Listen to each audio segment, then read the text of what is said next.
WHIS is a platform. We're all familiar with platforms. We use Google, we use Facebook, we use Twitter. These are digital platforms. So when I say a platform, you automatically think, oh, that's a digital platform. This is far better than a digital platform. This is meaningful interaction as a community on a social interaction level. So it benefits everyone. This platform is for 7 billion people. It has a great opportunity to bring people together, to tackle social isolation at the same time as we grow our economies for sustainability and regenerating communities, from children in the schools with kids to our senior citizens with seniors. We all work together collectively. That's the beauty of this program and this project. It's there for everyone. We've brought it from a tweet to now on the international stage. You know, we've spoken at Davos. We're supporting the Sustainable Development Goals, their implementation in 25 cities worldwide. It'll impact over 100 million people. This is just the start. Where we see ourselves in the future is growing and evolving and supporting communities worldwide in your local community, making a difference on that circular economy model, generating income streams, but then reinvesting it back into the community. But the ownership is with the local community, so it stays local.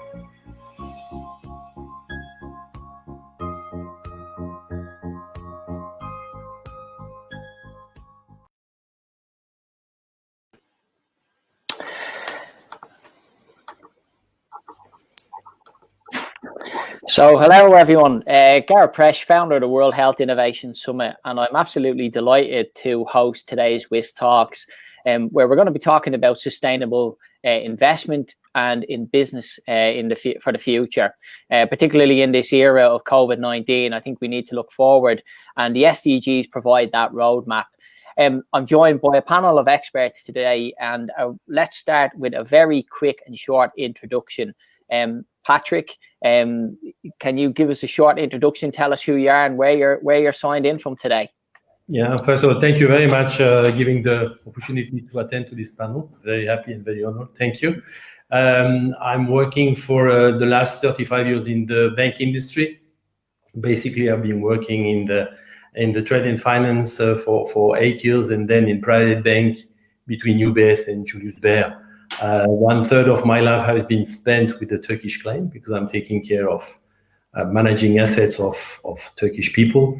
So I'm traveling quite a lot in Turkey, and my dedication is just managing assets and specifically to the Turkish wealthy people. Thanks for that, Patrick. Roland, a short introduction from yourself. Yeah, thank you. My name is Roland.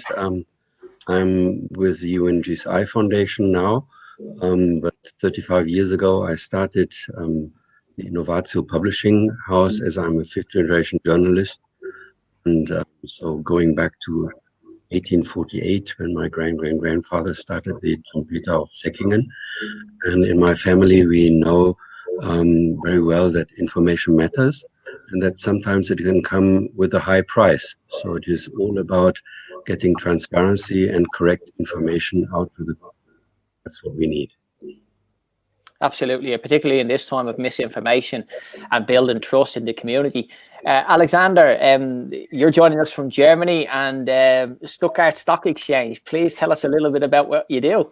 Yeah, thank you very much for inviting us and me. Yeah, my name is Alex. I'm the CEO of the Börse Stuttgart Stock Exchange. We're one of the very, very few global stock exchanges to really embrace tokenization and cryptocurrencies. For us, this is really a big movement and change of the finance industry to offer tokenized products to retail investors and B2B clients. And what we have in front of us is probably a universe of assets that's much bigger, much bigger than what we've ever seen in the finance industry. And SDG products coming out of that and ideas is ideal for tokenization. And so this is what we did over the last 4 years, building that up as a trusted company, 150 years history, and not some fancy little company thinking about what you can do there, but really bringing a trust, transparency, standardization, and information, and in the end, building markets. That's what exchanges do. That's what we've built for, and we should maybe come back to that history and build markets for things that really matter on a global scale. Absolutely. And what an opportunity. I think this is going to be a fascinating conversation when we get into this, because I know it's a very hot space, blockchain and all this other different areas, cryptocurrency. Myla, could you give us a short introduction from yourself? Of course. My name is Myla. Like Patrick, I work in the same bank as of today. I work also for over 20 years on and off in the financial sector. I had the opportunity to be involved with responsible and sustainable investments from quite an early stage, beginning 2009, which really incited my passion. And like Alex said, to think about solutions, how the financial system, how investment management, how our clients could become part of the solution of today's problems, also in terms of SDG. Not just the dry traditional financial number crunching, but really trying to think about different ways of banking, different way of investment. Yeah, and that's crucial now. I think if you look at some of the business reports coming out, we've lost 400 million jobs during the COVID crisis. But at the same time, some of the top 30 companies in the world are forecasting nearly £100 billion in profit. And this is, I think, where the responsibility comes, because the investments that they are putting back into the community in terms of COVID related are only 0.5% of those profits. So we think we need to have a really, I hope this discussion here will investigate how we can actually leverage some of that and then look to investing into future companies. I know that's part of the work that Roland's heavily involved in. Perhaps, Patrick, if we talk to yourself about COVID-19, the impact that's had on ESG investment and SDG investment, you might have some examples from Turkey. Well, I would say before talking about specifically Turkey, I think on a global scale, this crisis brought impact, which is reflected all over the world at the same time, which is very new for the whole humanity. I mean, I believe those examples are very few, and this is the first time that we see that we are all on the same boat at the same time. I mean, it is not, no, this is Africa or it is another place. No, we are all in the same boat at the same time. It's quite interesting. So it brings, of course, negative side of that aspect, fears, political instability, economic and social problems. But on the other side, and this is the beauty of it, it brings a lot of positivity too. We can see new capacity of resilience, creativity, solidarity, awareness of crucial problem also that we are living, climate change, and trying to be more aware about the SDG 17 targets. So this is something which is triggering, which is leveraging, and which is bringing a new era for this humanity. And I think that was for me important to open that floor with that comment. I think it's quite important. Now, during COVID, we have seen investors which were not in fact aware and which were not interested in sustainable SDG investment. But when they have seen how important and how different were those investments, it triggered their curiosity. And we have seen new investors because, of course, I mean, obviously, or I don't know whether we can say obviously, but it's now real that those investments are much more profitable than the others. The outperformance of SDG investment is just a fact. If I take some examples, if I just take the MSCI World, year to date, the MSCI World was 3.94, while the SDG investment is 3.69. So it's nearly tripled. If we take, for instance, Switzerland, the SMI was minus 150, while the SRI was 5.83. So when you see all those differences, it's of course triggering the investor. It gives a kind of curiosity, and we are also understanding and seeing that those kind of investments are a hedge. Why? Because those companies who are following those SDG rules and index are much more transparent. They are less affected by bankruptcy. They are more next to the regulator. So of course, it's another ball game. So investors are now understanding that, and of course we have a different choice to present to the clients, and we have also a different return that we can show. So they are both more transparent and with a better return. So yes, COVID in fact showed a new reality, a new era, and in fact triggered the curiosity and the probability that those people now are choosing another investment. And that is what we are watching. This is what we are seeing. Yeah, and it basically comes back to the fundamental principle: if you do good, you get good. So if you support your local community, people then generally will buy from you. And I've had this for many discussions around local supermarkets, for example. Why do they have a community officer? Well, it's not just because they want to do that. It's also it's profitable. It helps them with marketing and so on and so forth because they're doing good within their communities. Maila, from your perspective, in the next 12 to 24 months, and even possibly in the next 3 to 6 months, we're going to see a lot of change, a lot of opportunities coming into the SDG market space. And where do you see these opportunities emerging, from your perspective? Because hopefully we can anticipate, if we look at COVID, we have had multiple warnings about COVID-19 in terms of pandemics worldwide. Because if you look at Event 201, if you look at the Munich Security Council events, we should have taken action before these things happened. Now we know about climate change. We know about what's coming. We can anticipate, from a healthcare perspective, we know we're going to be 18 million staff short, for example, by 2030. Is that an opportunity of anticipating and for investments to move quickly into the space so that there's not a gap? It's not an easy question. It's opportunities for investors are plenty, that's for sure. I mean, politicians who are, denying climate change, etc., they always point out the transition risks of going from the current modus operandi to a low carbon economy. But actually, they always leave out how much opportunity there is in terms of investment. The World Council of Sustainable Business estimates that the transition opportunities are massive. They estimate them to be around $18 trillion. Also, in terms of job creation, a massive opportunity. They estimate you could, if you fulfill the 17 SDGs, actually create 380 million new jobs. And they identified 4 rough economic activities that have the most opportunities. And one, what is very important, I guess, also for Roland, is definitely in the urban mobility and efficiency sector, for example, or then in clean energy. There are many, many sectors that have huge potential. And in the city area, for example, that might be quite timely as well, because we have the COVID crisis. We have a huge demand for fiscal stimulus. As Powell, the Fed chair, pointed out, monetary policy cannot save our bacon. We need fiscal stimulus, and governments are doing it already, but they need to do more. And the easiest way to spend for government is in infrastructure, especially also since it is needed in many markets. So a lot of investment will go into smart cities.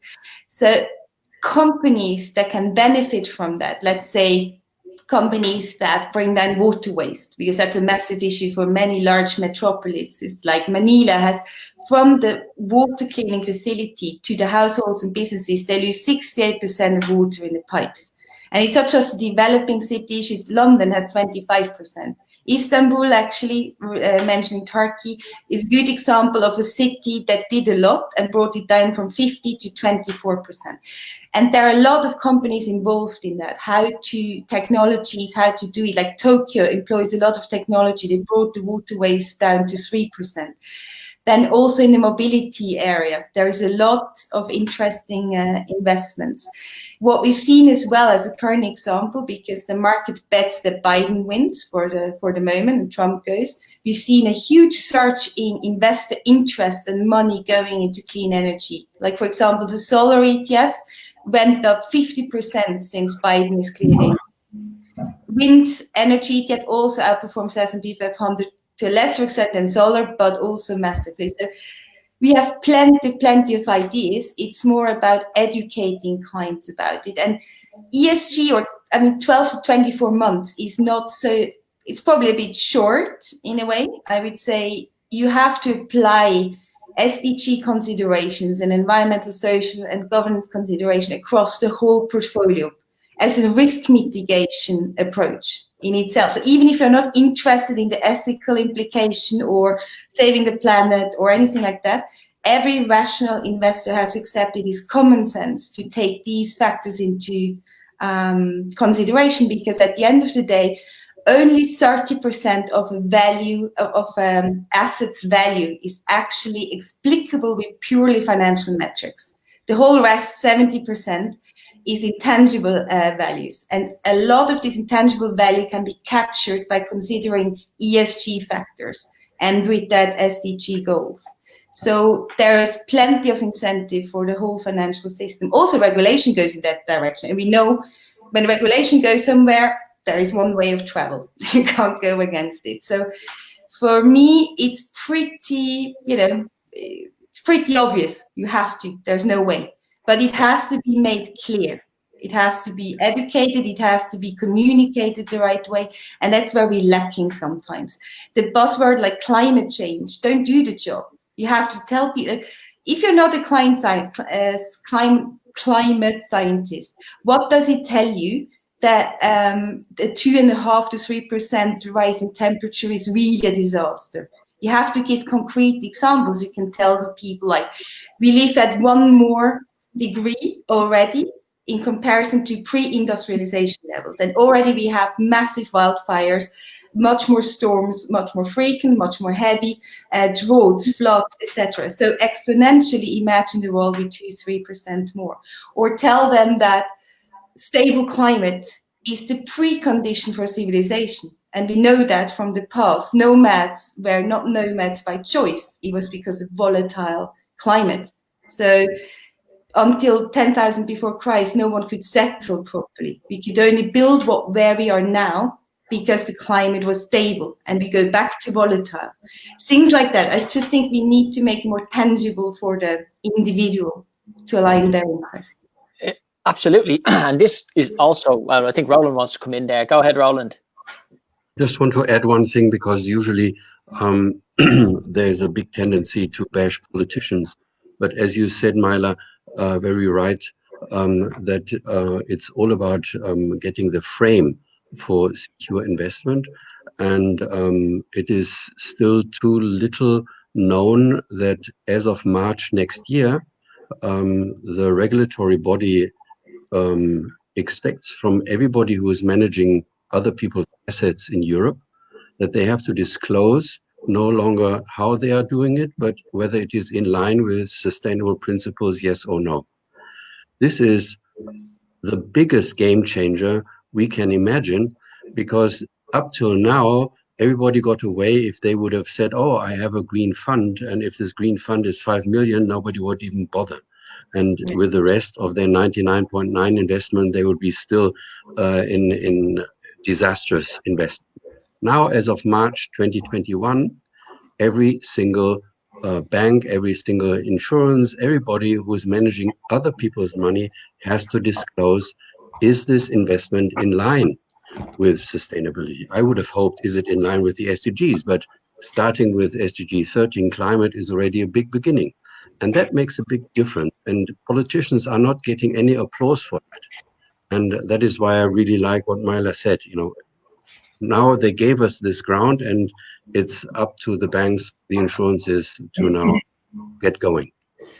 Brilliant. So if we look at the intangibles, and which was mentioned there, Alex, we come to yourself, and I mean, perhaps you can give us a bit of an insight into, from the Stuttgart Stock Exchange perspective, how do you create that trust that's so important for investors?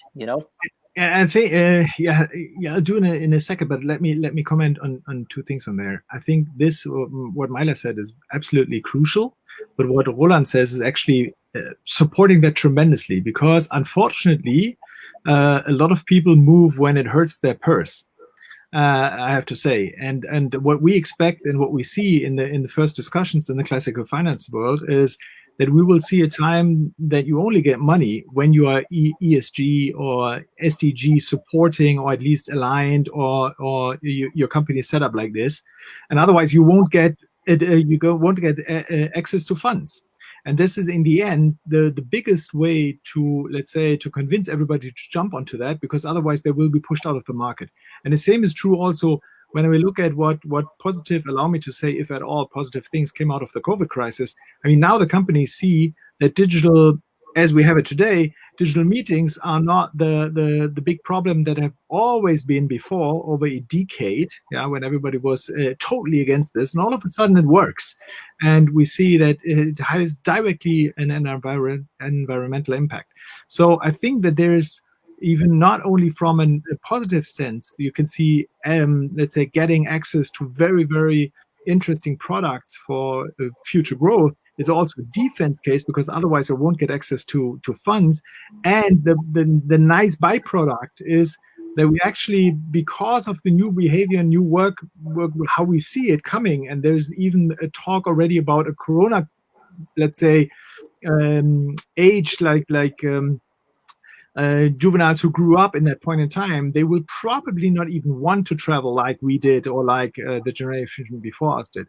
Now, coming to that point, I think the blockchain technology, which has been looked now from a purely finance standpoint, but also from the real economy side of organizing global markets, is really a crucial addition to that one. Because as soon as we come to the point of, let's say, act local, think global. So if we organize on a local scale markets, and whenever you talk, we're talking in the wider ESG, SDG environment, we talk about communities that are built up and things that we do on a community basis. Now, as soon as we leave that level and go to the, sorry to say, boring tech level, you build a market, and the regulator will say, you can build whatever you like, but actually what you build is a market. For building the market, you need a market license.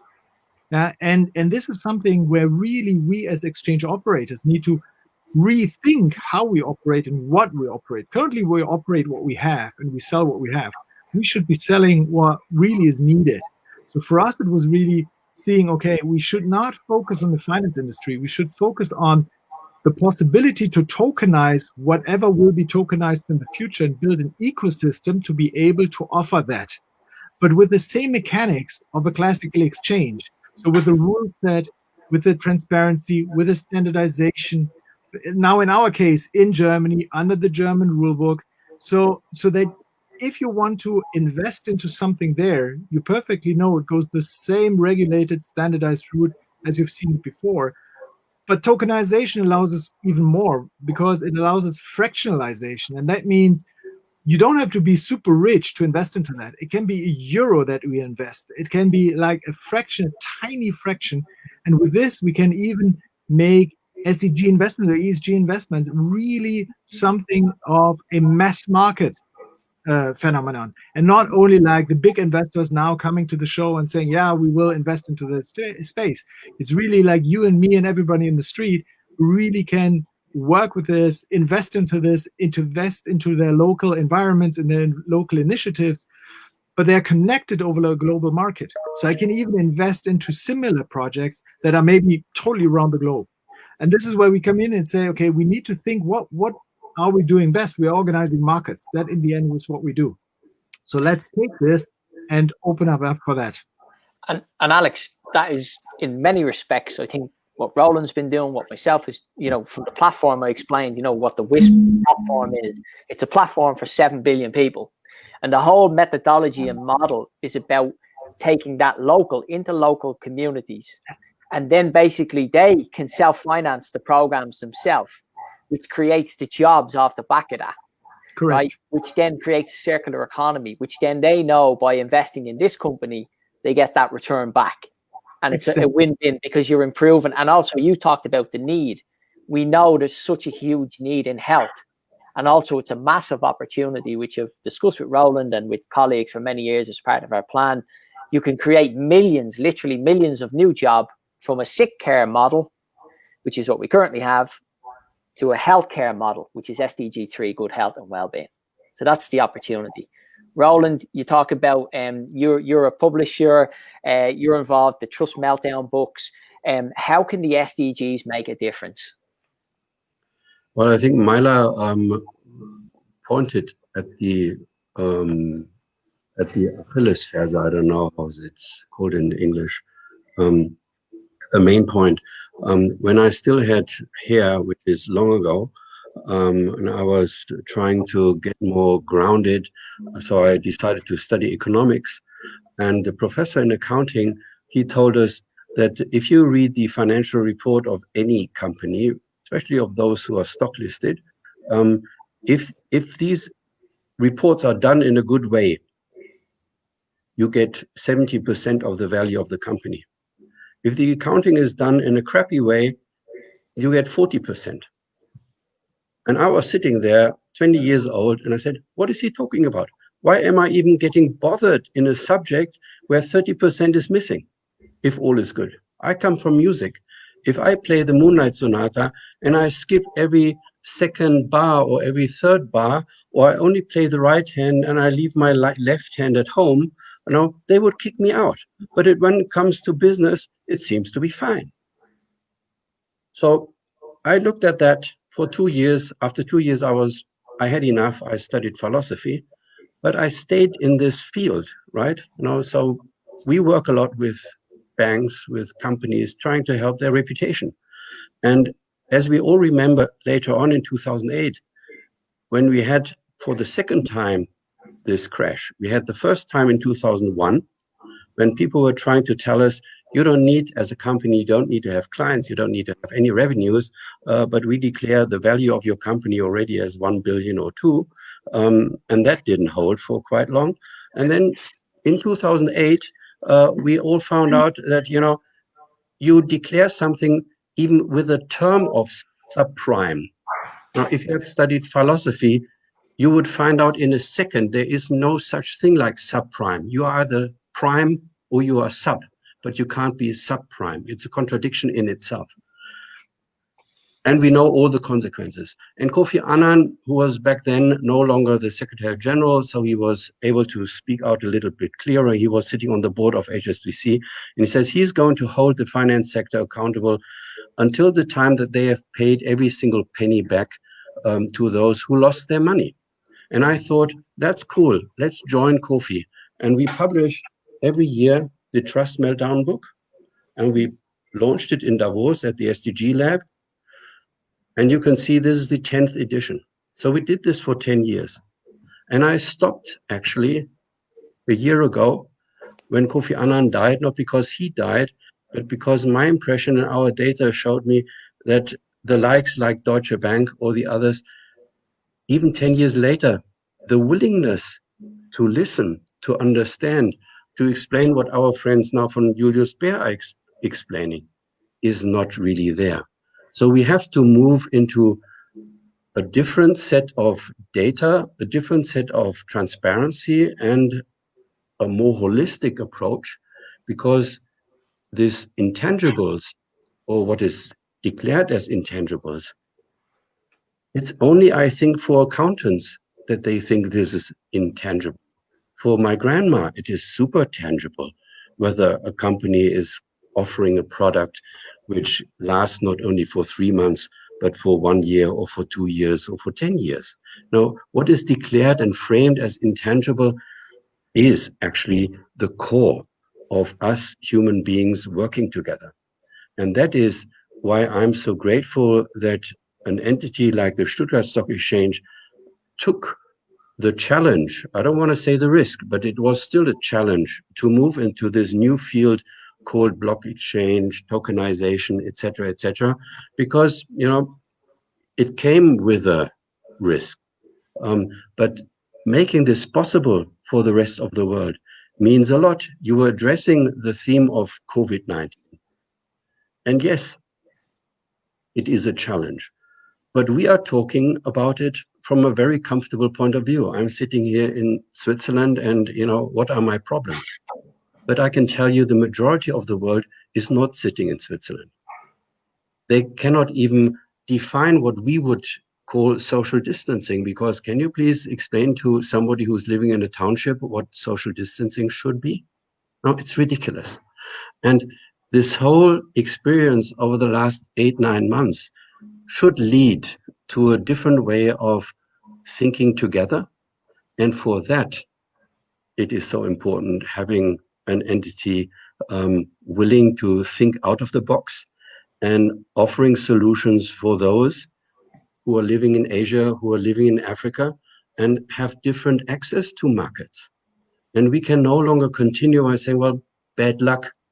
No, we need to find a solution that we get together and that it is transparent. And I know from our friends like in the World Sports Alliance who have worked with Congo, with other places in the world for years and years and years to get started. And it takes long. And having an offering which is regulated, which is transparent, but at the same time, which has people at the helm who are interested in the people on all parts of our continent. I think that's the difference, and that is our today's chance. Absolutely. And I think that leads me into the next question, really around engagement with investors and stakeholders in the wider conversation of sustainable investment. Patrick, from your perspective, have you got any examples of how Julius Baer are actually, working in that space? I suppose COVID has almost forced that upon you. Well, I believe, first of all, the bank, but we are not the only bank. We have now confirmed our intentions to follow all those SDG rules and all those SDG point of view and regulation and follow up for our customer. And I think it's quite important for us when we meet our clients just to tell them and to show them that we are into that new era of thinking. And what you said, Roland, is very important. We should not only and that comes perhaps for experience and for many years of working. We can not only understand for our pocket, we have also to understand more widely and more for the rest of the world. And we have also to understand that perhaps what we were thinking today or yesterday, tomorrow, we will have to see on another vision. And that's why when I did the introduction, and I underlined that we are all today on the same boat. Yes, it's important. And when you are mentioning that when you were developing those projects in Africa, it takes time. Yes, it will take time. And Myla explained it. Yes, we have to explain to people, we have to show them that we are entering to a new era, that there are new possibilities, there are new way of investing, but we have to teach them. This is exactly what Myla said. It won't take 12 or 24 months.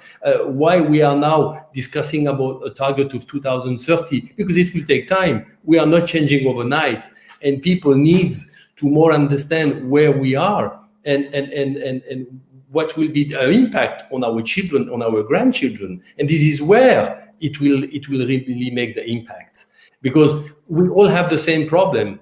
We have a conflict of interest always. We are we are just lead by our own conflict of interest. So if we can just extend the angle of our vision, perhaps then we will see the different possibilities. And this is why today the biggest challenge in this sanitary crisis is that we are all in the same boat. And I repeat that again. This is new. This is just new. You just open the TV all over the journal of the evening, all over the world. We are all talking about the same subject. All talking about the same subject. So that's quite interesting. And yes, I believe the finance market will be different. Look, today, interest rates are just on the ground. We have no more juice. There is no more juice. So we have just now to really come back to the real way of investing on companies, investing in a different way, and that will show us how the future will be. And that's a fantastic challenge. Yes. And also, Alex, like when we thought, and Roland mentioned it as well, about measuring the intangibles, because this to me is where the real opportunity is. And if we get into this space around measuring, for example, a lot of people say, well, what is it that the WHIS does? And that's what we were able to do. We managed over 3 years of a process of demonstrating the value in terms of value creation of £1 invested, 36 back. And what we were basically doing was and I used the same methodology that I used in the former Department of Health and in the health service in Ireland, but I applied it into the community setting, which had never been done before, right? So and then by offsetting these costs in terms of self-harm, mental health, well-being, improving people, obesity, all that sort of stuff, these are where there's huge opportunities. But the only thing is, it's getting the mindset, shifting the mindset to say, if we invest in this, we will get a better return over the long term. So maybe you could talk about some of the intangible opportunities that there are out there in this space. Yeah, I think what you said is right now it is really what we see, and we get a lot of requests that it's actually sort of a race how to invest into that. The problem is right now that we're missing the, let's say, the easy and transparent links to invest into that. So if you're really a big company, it's not a problem. Yeah, you know whom to reach out to. It's very easy. But for you and me on the street, the smaller companies, the smaller family offices, this is really something where it's not easy to really get into this. So we need more channels to get into this. Right now, it's really coming through COVID, coming through the discussions, as Mila said, through what we see in the environment, the storms, the fires, and all this. It's very transparent for everybody, and everybody wants to get into. But it's really only for the, let's say, the top tier accessibility to get into that. Now, we need to really bring it to the level that everybody can invest into that, and very easily and very cheaply. I mean, it should not be that somebody gets rich of us investing into this. I mean, this needs to be something which is really taken care of, that this is not pushing in the wrong direction. And this is, for the beginning, from my point of view, this is the most important thing. We will come back to the, as I said before, to the topic when investments will only be made possible when a certain level of conformity is given and granted. And so right now you can even have a positive marketing effect by having a huge investment into that. The critical thing is really how to get to that. Yeah, if you're just a company, I don't know, middle of Germany, you want to invest 100,000 euro in something, you want to support your local neighborhood, you got to hire 2-3 people to just find out where to invest. And then unfortunately you invest into the wrong thing and you get bad press out of it. So this is really, from my point of view, very, very practical. This is for me currently now the problem on the ground. Yeah, so there's a lot of money out there. So I would even say money is not the problem. There's a lot of ideas out there. This is also not the problem. The problem is, how do you connect these? How do you connect the viable projects? And how do you connect this on a wider audience for investors, especially also from the retail side? I mean, there's a lot of these small initiatives, hey, add up to a full euro, add up to a full pound, and the rest will be then going there and going there. Well, this is nice. But that needs to be really, I mean, where do I invest to it? I mean, can I choose that one? Yeah. And this is for me very, very practical. That this is something we need to be addressed now by us. And the intangibles is that even for employers, I can imagine that I will not get new employees if I'm not acting as a company like this, because they will see, how do I behave? Do I stick to the rules? How do I organize? Do I make right investments? Am I supporting that? If not, I will see very, very hard time coming up. So for me, it's even the intangibles, tangibles, it gets fuzzy, because it's really together. Absolutely. Roland, maybe perhaps you could give a bit of an insight into this, because you measure a lot of this information, you bridge a lot of these gaps. Maybe from your perspective, could you tell us where those opportunities are? Maybe some of the work that we're engaged in, through the Vatican, you might have some examples about bridging these gaps. Well, maybe two examples. One is, when we talk about investments, we always look at the banks or others who proudly say, look, I got a return of 20% or 30% and I'm really cool. But what I would suggest is, let's open up our dialogue, because I can give the example of a city in East Germany after the wall came down, in the most challenged part of East Germany, which is Cottbus. Nobody wanted to go there. And it were politicians who decided to give money to Cottbus, to the city, to do a garden show. It's the history in Germany. Every year, the garden show is in another city in Germany. But it was money given to the town to change an area in this town to host this garden show for a couple of months. Guess what happened?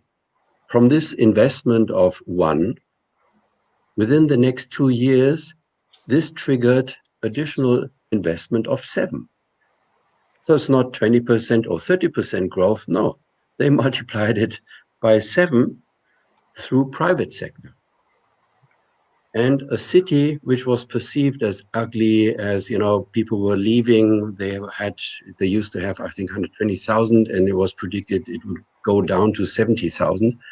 They are now growing again because the leaders in town, as well as in the region, as well as on the country level, understood that even events like a garden show, doing foresting and other things, create value, which my accounting professor would again push into the corner. Oh, intangible, you know, what are flowers? You know, what is this? You know, brings no value.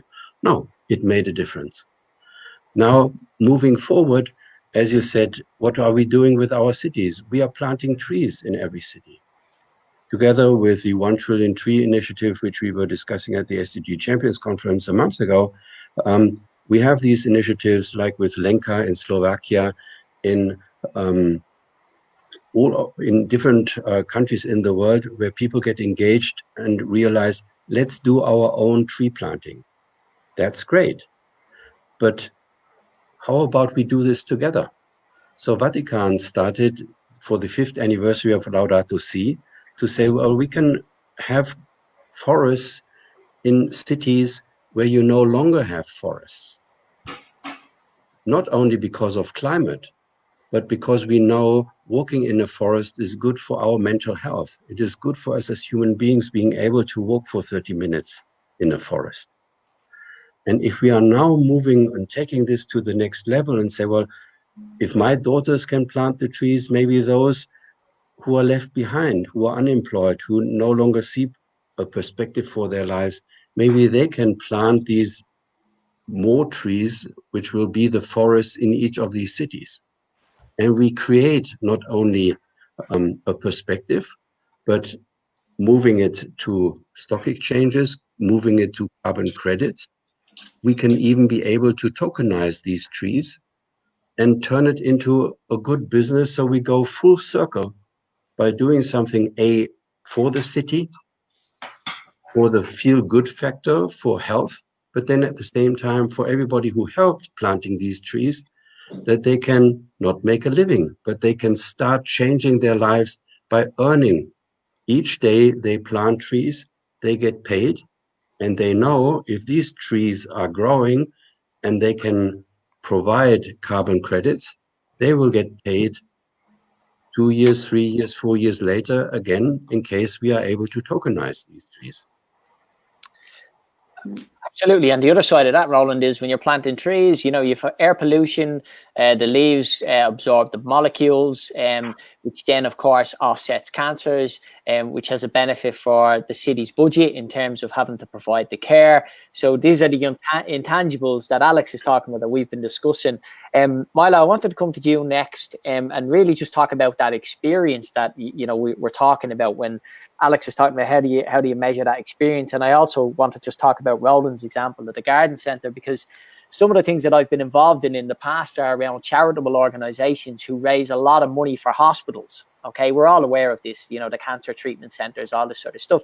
And what amazes me is when they give the cheque to the hospital, what they don't realise, or they hand over a piece of equipment, that the hospital 9 times out of 10 will not have the staff, unfortunately, for that piece of equipment. And this is where the expertise comes in. So basically you get like hundreds of thousands of pounds of equipment which is sitting idle, you know. So this is where we need to be smart with our investments, you know. And so there's things like that. So from a Julius Baer perspective, and when you're giving advice, how do you see the future in terms of you know, giving that advice to investors, you know, because that's really important, isn't it? It is education, I think, is the key. That's what Roland and Alex were mentioning as well. And often, you know, the frustration from the SDG community on the more academic or international organization side or foundations comes from the fact that there is a lot of money lacking to actually achieve SDG targets. And as Alex says, it's not a lack of money, it's like a lack of connection. And money is very emotional to investors, right? Like it's a difference if you make a donation or if you invest. For an investment, you ask a return, and then inefficiencies, as you mentioned, in a hospital are a killer for an investment. If it is a donation, these are kind of sunk costs. And I believe that market mechanisms are a stronger and more sustainable mechanism to allocate money to the right place in an effective and efficient way than philanthropy, to be honest. For me, it makes more sense to see donations or, like treat it as impact investment. You expect a certain return, expect the monitoring, expect efficiency. And the financial sector has a massive responsibility there because we are the ones holding the money of all these clients. And as asset managers, we have the fiduciary responsibility, as Roland and Alex also pointed out, to make a good asset allocation for our clients, meaning taking ESG and SDG risks into account. That's the basics. And then also go a step further and help them allocate their money in an efficient way to support SDG targets. And this is not an easy feat because, to be very frank with you, the banking industry is still a bit in the baby shoes in comparison to international organizations or NGOs, etc. The education of bankers, etc., is not yet there where it should be, because you can't expect all the clients having the education. You need to create the demand for sustainable investments from our side as well. And for that, you need educated salespeople. And this is one of the things which I still wonder, like when I see graduates coming from university, even now, they have portfolio management, efficient portfolio theory, but they don't have a real foundation of ESG investment. This is still new. As Roland pointed out before, I mean, it has to do with lack of data over a long time, etc. But it's getting better. It's getting really better. When I started 2009, we had nothing in terms of tool rating agency to the extent we have today. I mean, we made massive steps, and I kind of a bit in doubt sometimes of educational systems as well, that they don't push that more. So we get educated bankers from the start, or also in, other kind of, it doesn't matter, it doesn't have to be university. So in order to educate and create demand, you yourself have to educate, yourself, and to make, like when I talk to clients, they have them from different cultures, different backgrounds. Some have more pressing issues than SDGs in their mind. If you want to attract or make a discussion about SDG and climate change, etc., social challenges with a client, you have to take him where you can. You have to know his interests, his reality. You have to know how to turn it around. And that requires quite the knowledge, quite, what examples you can make, what kind of specific example you can make to show a client. It's not about Greta Thunberg and, being red, green liberal. It's about actually, it goes around your own bacon, dude. Like, sorry, my friend, but it's something that people have to understand. And in order to explain them, you have to be educated. You have to know the examples. You have to make the emotional connection. This is what we can do as bankers. This is what we can really do. I think, this touches on many sectors, particularly, I'll come to you now, Roland. This touches on many sectors, including the health system, the financial system, the education system. Basically, it's a fear. It's a fear of stepping into the unknown. And that's one of the things that I think we have to work really aggressively at and support those who are actually breaking that mold, who are willing to learn about the dimensions of financial regulation, shall it be? Because even from my perspective, when I worked in the public health service, all I was interested in was at the end of the month, I got my paycheck. That was it. I didn't know where that came from. I didn't know whether that was borrowed from a pension fund.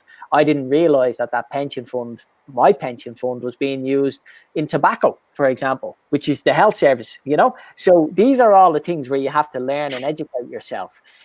Roland, you wanted to have a come in there. We'll wrap up soon. We'll do final thoughts. And if you can also give some advice to the audience in terms of sustainable business, going forward, how do they access investment? If you could bring that into the conversation, it would be great.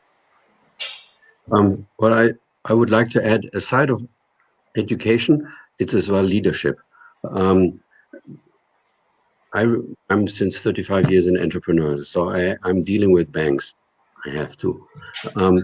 In these 35 years, I get always the same question, every 5 years, can you show us your passport and can you show us your Handelsregisterauszug? No clue what this is in English. But if you would think that my banks would ever have asked me, and Roland, what's the climate footprint of your company? Where are you? And by the way, if you are not improving, we see some difficulties if we can continue keeping you as a partner for us. Now, this inspiring example I love the most is the one from the CEO of Robert Bosch. Bosch is not a small garage company. They are the #1 provider for car companies. The CEO, Mr. Demmer, said, I think 7 years ago, to his board members, guys, I would like to find out if we can be climate neutral by 2020. And how would this look like? What costs are involved, etc., etc. So please, in our next monthly board meeting, let's discuss this. The next board meeting came, and his team said, it's not possible. And now the leadership kicks in. I would say 50%, 60% of the CEOs would have said, okay, if my colleagues say it's not possible, okay, let's move on to the next subject. And you can see with companies like Volkswagen and others who are still having in their goals, they want to be climate neutral in 2050. I don't know what they didn't hear when all these heads of states stood up on the 25th September 2015, saying we have to implement all these SDGs, including climate, by 2030. I don't know what they didn't hear when they still believe 2050 is an option, which is not an option. So, but Mr. Demmer would be fine off. He would have his protocol, say, look, I asked the question, my team comes to the conclusion we can't do it. Let's not do it. No, he took the lead and said, guys, I didn't mean it in terms of a question or open question. I want to be there in 2020. So next month, please come up with suggestions what it takes. Next month, they realized they had to be serious. So they drafted everything, the numbers, all was fine by 2025. And now I would say 99% of all leaders would say, cool, I reached my goal. I didn't manage 2020, but 2025 is still, 25 years better than Volkswagen and all the others. How cool is this? Now, Mr. Demmer said to them, well, I don't know what was wrong when I told you, 2020, Next month, I want the plan. What can we do to reach this goal by 2020? A month later, they had the plan in place. He gave the green light and they managed. And guess what? They reached the goal already last year, 2019. But as they are Schwaben, they were too shy to announce it. So they waited till 2020 to say, we are climate neutral. This is exactly what I mean. We talk about climate neutrality, and the only people we hear are the 10% of industries who really have problems getting climate neutral. But 90% of all the companies don't have a problem. They need advice, they need metrics, etc., but more or less they can reach that goal. The 10% who have difficulties, they need hugging and support and what else that we can make that happen. But we need to move away from focusing on these 10%, but actually realizing the 90% who are able to do that. And by the way, this is not reduced to companies. I would like to see hospitals, schools, all these entities moving into climate neutrality by 2025, not by 2030, because it is business. The SDGs means business.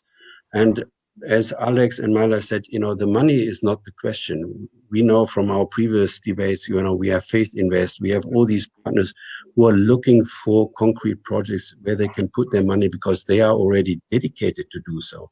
It's rather irritating how slow certain cities are when they have this offering. Look, we do the finance for you, but we need something which can be bankable. And then you lose another 6 months, 9 months until you get at least a one-pager to be able to start a dialogue. I know. Absolutely, it does. It requires significant leadership. I'm conscious of the time. I'm also want to just bring in Patrick and Myla and Alexander. Just final thoughts. Can you just, each one of you, give some pieces of wisdom to those watching around sustainable business in the future, and what sort of companies will investors be looking for? I think, if you could give some advice, maybe Patrick, you could start the ball. Can you repeat the question, please? Sorry.